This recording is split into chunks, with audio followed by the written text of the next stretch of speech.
CEPR has produced a lot of evidence on this, and actually I really thank them for that, because they are the ones who really doggedly pursue this point, and now this is a very big sort of scoring point against the neoliberals, because when they recommended all these policies, they say, oh, well, maybe they'll increase inequality, maybe they'll, in the short run, increase even poverty, but in the end, we have to create more wealth before we can share it.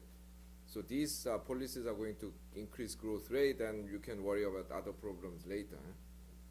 So this thing was that mainly sold on growth, and growth is one thing that they failed to deliver. They delivered all the other things like increasing inequality and increasing poverty, but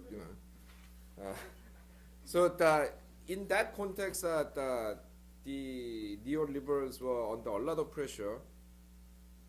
But then in the last 5-6 years, things started looking up a bit, especially in Africa, because there was a commodity boom. China was sucking up natural resources like as if there's no tomorrow, and many African countries grew very quickly on the basis of these demands.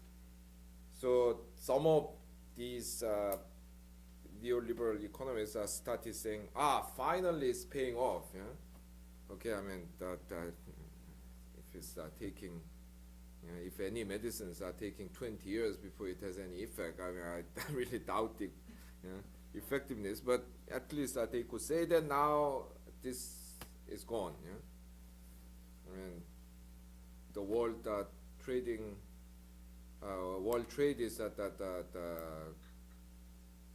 diminishing rapidly, and especially countries that are dependent on primary commodity export, they are going to experience a lot of trouble. Now, in an ideal world, the proceeds from the commodity export boom of the last several years should have been invested in promoting industrial development, but most countries have not managed that. Now, some of them just didn't think about it, Some others wanted to do it, but they were very severely constrained by the dominant ideology, dominant kind of policy advice, and the institutional constraints imposed by the WTO, regional and bilateral free trade agreements, and also conditionalities imposed by the IMF, the World Bank, and the rich country government when they were giving aid. Now the commodity boom has ended with the current financial crisis. A lot of developing countries are going to lose growth momentum. On the one hand, this crisis is going to make industrial policy in developing countries even more difficult than before, by making it difficult for their firms to borrow money and to find export markets. I mean, in a lot of developing countries, currency value fell by 30-40%. According to standard economic textbook, these countries should be having an export boom. But no, there is no export boom because they cannot get credit to export. Now, having said that, I think it also gives us, presents us with some opportunities. For example, the crisis has made countries realize that commodity-based growth is not the basis of long-term development.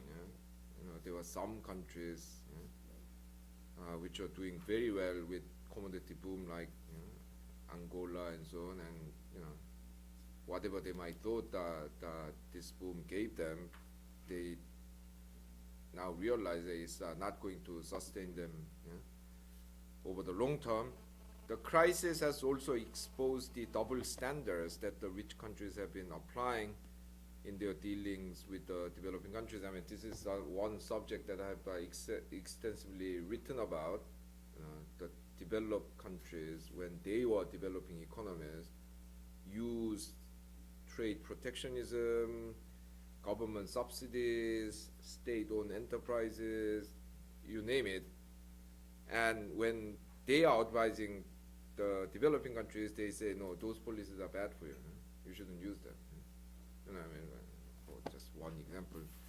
I mean, everyone has done it, so the examples I give are not necessarily meant to single out those countries as particularly being particularly hypocritical, but you know, for over a century until the Second World War, the United States used to have 40–50% average industrial tariff rate.